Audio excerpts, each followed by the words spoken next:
Magandang umaga po. Narito na po magiging lagay ng panahon ngayong umaga ng Miyerkules, November 5, 2025.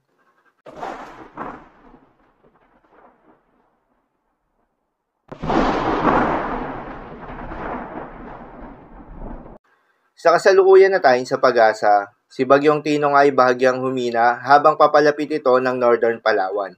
Uli nga itong namataan sa coastal waters ng Araceli, Palawan. Taglay ang lakas ng hangin na umaabot sa 120 km per hour malapit sa gitna at pagbugso na umaabot sa 165 km per hour.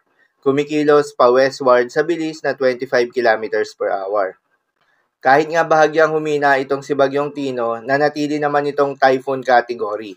Kaya naman nakataas pa rin ang tropical cyclone wind signal number 4 sa may northernmost portion ng Palawan, kabilang na ang Calamian at Cuyo Islands. Tropical cyclone wind signal number 3 naman sa may northern portion ng Palawan, northeasternmost portion ng Aklan at Antique, kabilang na ang Kaluya Islands. Habang tropical cyclone wind signal number 2 sa may southwestern portion ng Romblon, southern portion ng Oriental Mindoro, southern portion ng Occidental Mindoro, central portion ng Palawan kabilang ang Cagayan Silio Islands, nalalabing bahagi ng Aklan, central and western portion ng Capiz, central and western portion ng Iloilo Guimaras, at central and southern portion ng Negros Occidental.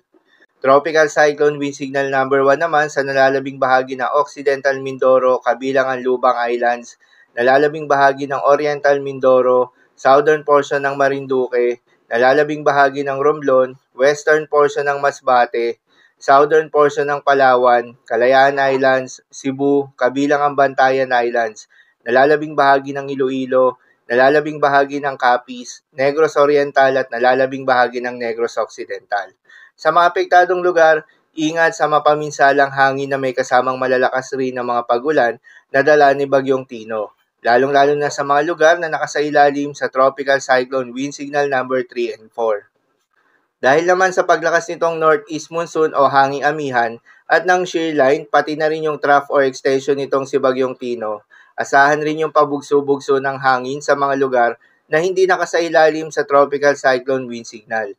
Kabilang dyan ang Cagayan Valley, Cordillera Administrative Region, Ilocos Norte, Ilocos Sur, Central Luzon, Metro Manila, Calabarzon, Mimaropa, Bicol Region, Sarangani, Davao Occidental at Davao Oriental.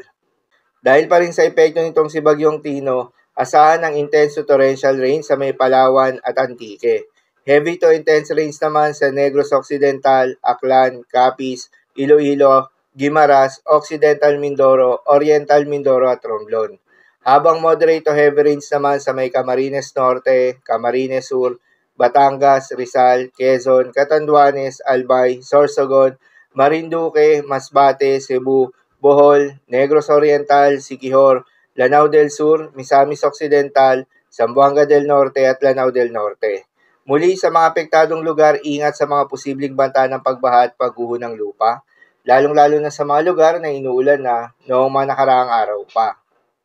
Para naman sa magiging track at lakas nitong si Bagyong Tino, matapos nga nito maglandfall sa Cuyo Islands, asahan na muling pagtama nito sa kalupaan ng Northern Palawan ngayong madaling araw, pagkatapos ay tutungo na ito ng West Philippine Sea.